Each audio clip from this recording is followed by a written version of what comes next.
A very good afternoon and thank you for joining us on BeeTv Global News at 12. I am Ruth Obodo and now the news in detail. President Donald Trump has signed a spending bill to reopen the government and end the longest shutdown in U.S. history. He signed the short-term bill into law just hours after the House of Representatives voted to narrowly approve the same bill.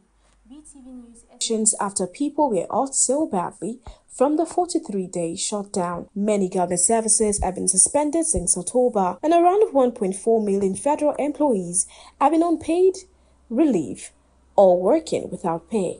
Food aid has also been left in limbo, and air travel has been disrupted. A continuation, it's just a continuation, not a big deal. It's a continuation, and we'll talk later.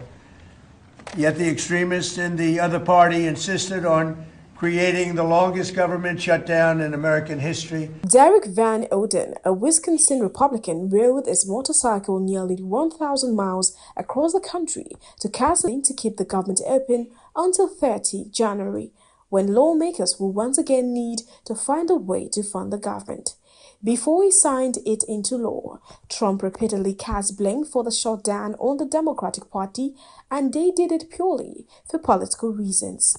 Senate Democrats were able to trigger the shutdown despite being a minority in the chamber because Republicans needed some Democrat votes to pass a temporary funding bill. They initially refused to support the bill, demanding that Republicans agree to extend health insurance subsidies for low-income Americans that are set to expire at the end of the year. Republicans maintained that a healthcare discussion could come after the government was reopened. But on Sunday, a group of 8 Senate Democrats broke from the party and helped pass the spending package. They voted for it in exchange for a promise of a vote on those healthcare subsidies in December. It led to a fury within the Democratic chamber said the package fails to do anything of substance to face Americans' healthcare crisis. Virginia Senator Tim Kaine was among the group of Democrats who voted in favor of the compromise. He pushed back on that criticism. Hours before the House voted to reopen the government, Democrats in Congress watched as the newest lawmaker was sworn into office. I rise today in strong opposition to this woefully inadequate spending bill that fails to decisively address the Republican health care crisis and fails to extend the Affordable Care Act tax credits for tens. To talk as long as you want, but I'm not going to do that tonight. We're not going to waste any more time. The Democrat representative for Arizona was elected on 23rd September, but the House has not been in session since 19 September, delaying her swearing in. She is stepping into the seat once held by her father, Rahul Grijava, who died earlier this year.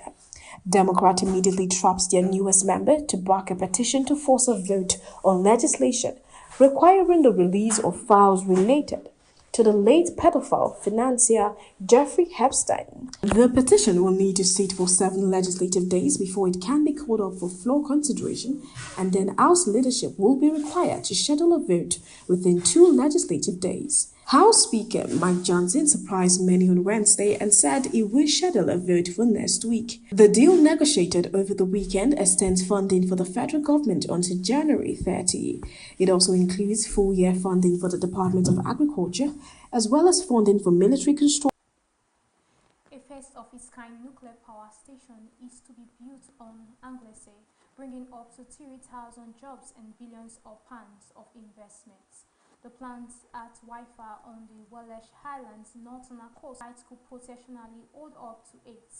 BeeTv News Esoye Osamege has details. Work is due to start next year with the aim of generating for years of neglect and inertia as many places like Anglesey have been let down and left behind. The news was also welcomed by First Minister Eleanor Morgan, who says she had been pressing the case at every opportunity for Wilfer's incredible benefit. Using the Welsh name for Anglesey, she described it as a moment Hinsmoon and the whole of Wales has been waiting for. The project, which could power about 3 million homes, will be built by publicly owned Great British Energy Nuclear and is backed by a £2.5 billion investment from the UK government. Simon Bowen, chair of Great British Energy Nuclear, said, "This is a historic moment for the UK and is another momentous step in realizing Britain's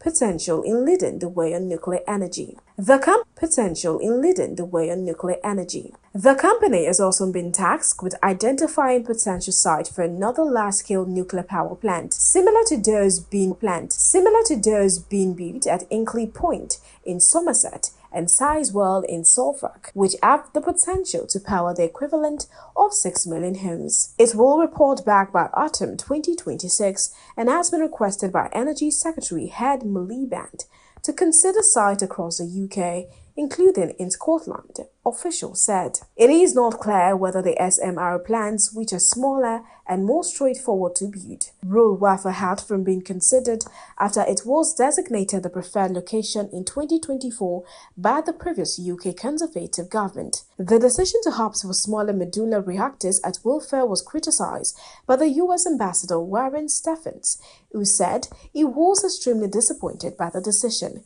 He had been urging ministers to commit to a large-scale plant with US firm Westinghouse, having reportedly presented plans to build a new gigawatt station at the site. Professor Simon Middleburg of an unproven technology. The UK government said the plans would help provide energy independence. The old nuclear power plant at Wilfair was switched off in 2015 and previous plans for a large-scale replacement fell through in 2021. The company behind the scheme, the Japanese industry giant Hitachi, cited spiraling costs and a failure to reach agreement with the UK government over funding. Sasha Wynne Davis, now chairwoman of the Wales Nuclear Forum, worked as a senior manager on those plans. She said she will never forget going to the secondary school in Amwich and speaking to some of the young students in Pippies to unfortunately say that they were not progressing as a project.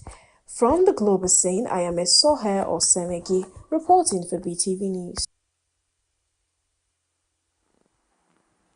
A mother and daughter duo, one claiming to be a fortune teller and a feng shui master, have been charged over allegedly scamming almost a $17 million, equivalent to $46 million and £35 million from vulnerable Vietnamese targets in Australia.